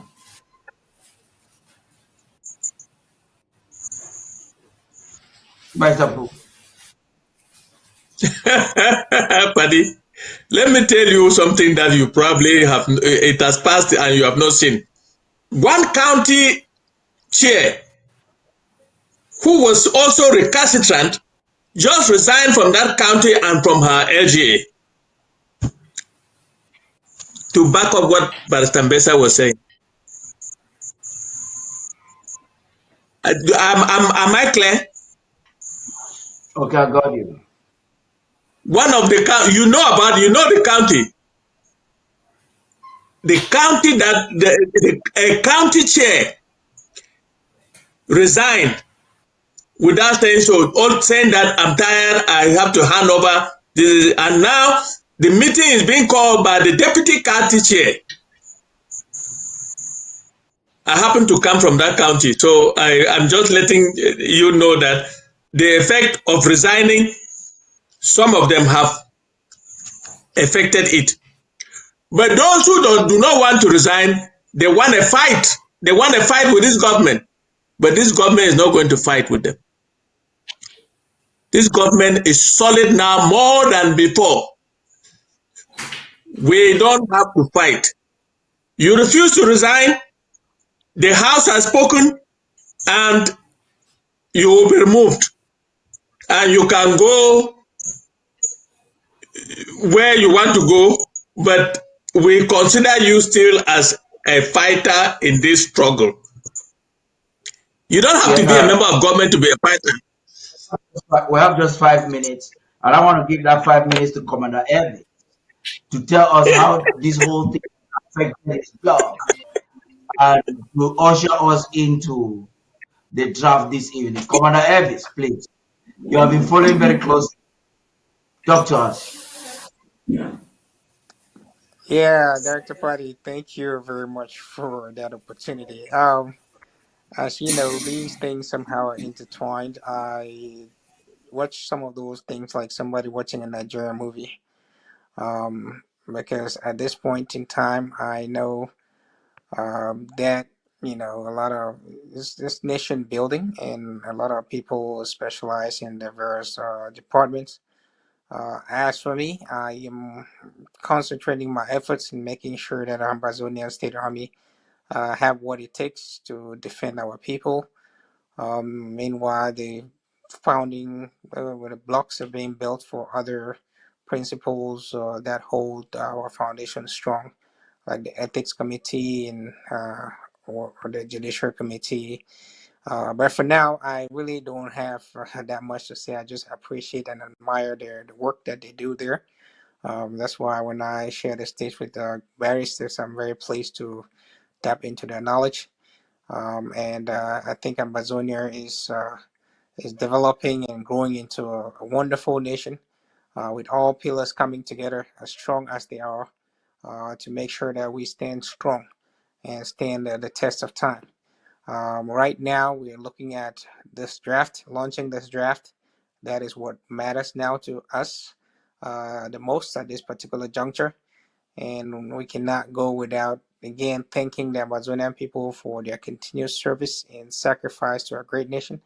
Those that have contributed over the years and have not gotten tired and are still willing and capable to continue giving their maximum best effort to make sure that we continue to have what it takes to defend our land. Ambazonian State Army are forever grateful. They are proud when they see us come in our numbers to rally ourselves and join our hands for the cause. And I can only help but express their gratitude to the Amazonian people. It is a part of the collective for each and every one of us to join hands and make the light work for all of us. We believe that coming together under this structure has been the principal or foundation for which this revolution gets its energy, and we cannot relent at this point. So thank you also, Barrister, I would say Director Patty and your team, the ABC team, for the excellent work that you're doing, making sure that the population is informed, making sure that this program runs smoothly. We look forward to your continuous dedication in this aspect. And I want to thank you again for help launch this start, and thank our barristers for participating in this show.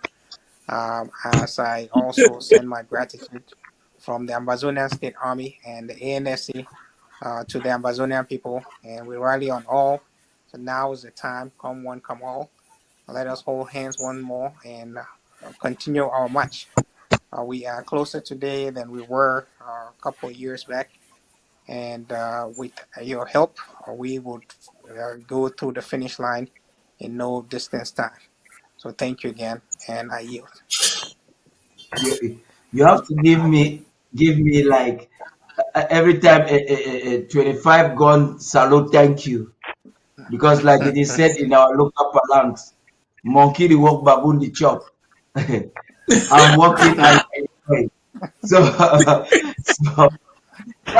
we're going to Elvis, you know what I'm talking about.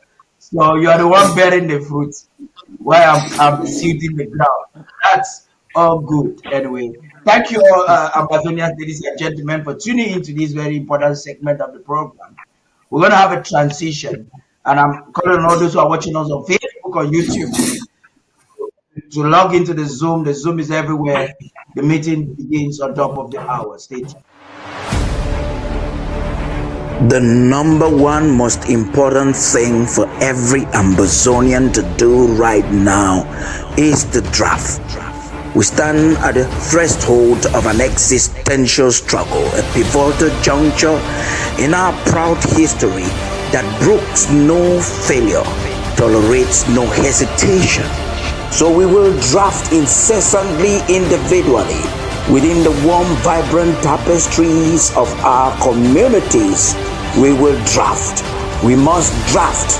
Draft, for in this paramount task, our draft, lies the power to liberate Ambazonia.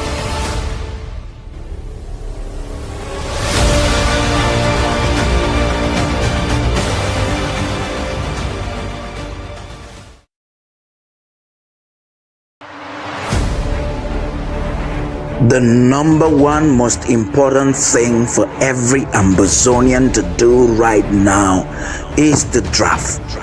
We stand at the threshold of an existential struggle, a pivotal juncture in our proud history that brooks no failure, tolerates no hesitation.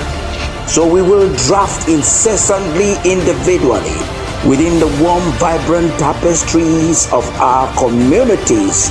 We will draft. We must draft.